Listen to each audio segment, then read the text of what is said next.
এটা চিন্তা ফিকির করো না? তোমরা কি এটা নিয়ে গবেষণা করো না?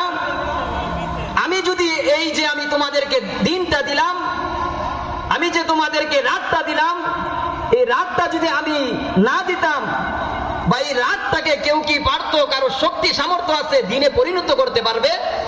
আল্লাহ তাআলা মানুষেরকে চেন ছুড়ে দিলেন। আল্লাহ পাক রব্বুল আলামিন তার পরের আয়াতে বলে দেন, ওয়া মিন রাহমাতিহি জাআলা লাকুমুল লাইলা লিতাসকুনু ফীহি ওয়া লিতাবতাগু মিন ফাদলি। আমি এই দিন দিয়েছি, রাত দিয়েছি, এই যে সময় দিয়েছি, এটা আমি মানুষের প্রতি ইহসান দয়া করেছি। আর আমি এটা কেন করেছি? মানুষ যেন শুকরিয়া আদায় করে, মানুষ যেন আমার ইবাদত বন্দেগী করে। এই জন্য উদারত আহ্বান করব, আপনারা ইবাদত বন্দেগী করতে হলে আপনি কয়েকটা গুণে গুণান্বিত হতে হবে, কয়েকটা সিফাত আপনার অন্তরে আনতে হবে, তাহলে আপনি ইবাদতে শান্তি পাবেন এবং আপনি ইবাদত করে মজা পাবেন। আর এই ইবাদত দ্বারা দুনিয়াতেও সফল হবেন, আখিরাতেও জান্নাত পাবেন। এই জন্যই আমি সংক্ষিপ্তভাবে আমি যে সূরাটা তেলাওয়াত করেছি, এই সূরার যে মৌলিক বিষয়গুলো আল্লাহ পাক বলেছেন, আমি এই বিষয়গুলি বলবো। আল্লাহ তাআলা বলেন, ওয়াল আসর, সময়ের কসম, ইন্নাল ইনসানা লাফি খুসর, ইন্নাল ইনসানা, নিশ্চয় মানুষ ক্ষতিগ্রস্তের মধ্যে আছে। আল্লাহ তাআলা সময়ের কসম দিয়ে বলতেছেন যে মানুষ নিশ্চয় ক্ষতিগ্রস্তের মধ্যে আছে, মানুষ ধ্বংসের মধ্যে আছে, আমরা সকলেই ধ্বংসের মধ্যে আছি। তবে আল্লাহ পাক রব্বুল আলামিন বলেন, ইল্লাল্লাযীনা আমানু, আল্লাহ তাআলা বলে দেন, ইল্লাল্লাযীনা আমানু ওয়া আমিলুস সালিহাত ওয়া তাওয়াসাউ বিল হাক্কি ওয়া তাওয়াসাউ বিস সবর। তবে ওই সমস্ত লোকেরা ধ্বংসের মধ্যে নয়, ওই সমস্ত লোকেরা খারাপের মধ্যে নয়, যারা কি করেছে, এক নাম্বার গুণ অর্জন করেছে, সেটা হচ্ছে ঈমান। ইল্লাল্লাযীনা আমানু, যে কি করেছে, ঈমান এনেছে। এখন আমাদের প্রথম যে মৌলিক, এই পৃথিবীর মধ্যে যেই ব্যক্তি যত সম্মানিত হতে চায়, আল্লাহর কাছে সম্মানিত হতে যদি চায়, তাকে এক নম্বরে ঈমান আনতে হবে। তো আল্লাহ পাকের ঈমান আনতে, এক নম্বরে ঈমান আনতে হবে। এই গুণে আমার আর আপনার গুণান্বিত হতে হবে।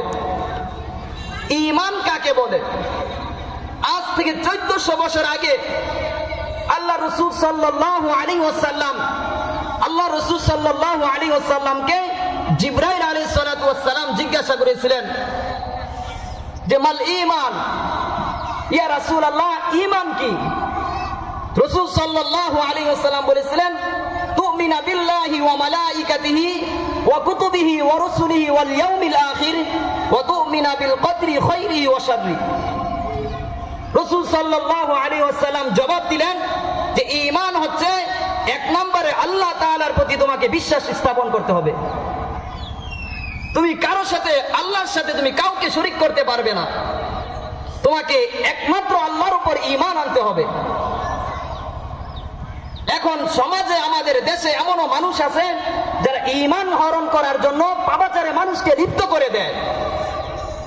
আমার আপনার লক্ষ্য রাখতে হবে, এমন কোনো কাজ করা যাবে না যে আমি ঈমান আনার পরে আমার ঈমান দুর্বল হয়ে যায় বা আমার ঈমানটা নষ্ট হয়ে যায়।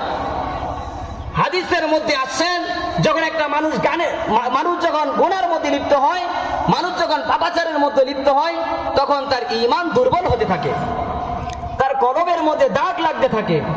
আর যখন এই কলবটা মধ্যে যখন দাগ, গুনার, পাপাচার লাগতে থাকে, তার ঈমানটা দুর্বল হতে হতে নষ্ট হয়ে যায়। সমাজের মধ্যে এমন কিছু লোক আছে যারা মানুষের ঈমান নষ্ট করার কাজের উদ্বুদ্ধ করে দেয়। আমি আপনাদেরকে কুরজোর করে বলবো, এই সমস্ত পাপাচারের কাজের মধ্যে আপনারা কখনো যাবেন না। আমাদের সমাজের যুবকরা সচেতন, আলহামদুলিল্লাহ। এমন ব্যবস্থা করা এখন কঠিন, তারপরও মোহনপুর পূর্ব পাড়ার ছেলেরা এই কাজ করে দেখালো। আল্লাহ তাআলা এই যুবকদেরকে কবুল ও মঞ্জুর করুক। আমি যেই কথা বলতে